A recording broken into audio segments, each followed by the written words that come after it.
হিজাবে নিজে দেয় পরিচয় তুমি মুসলমান, হিজাবে তোমার লক্ষ গুণে বাড়াবে সম্মান। হিজাবে নিজে দেয় পরিচয় তুমি মুসলমান, হিজাবে তোমার লক্ষ গুণে বাড়াবে সম্মান।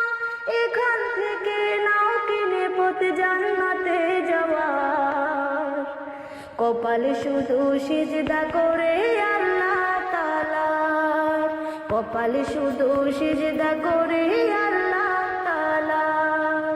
এই কপালে টিপ পড়ো না আর, কপালে শুধু সিজদা করে আল্লাহ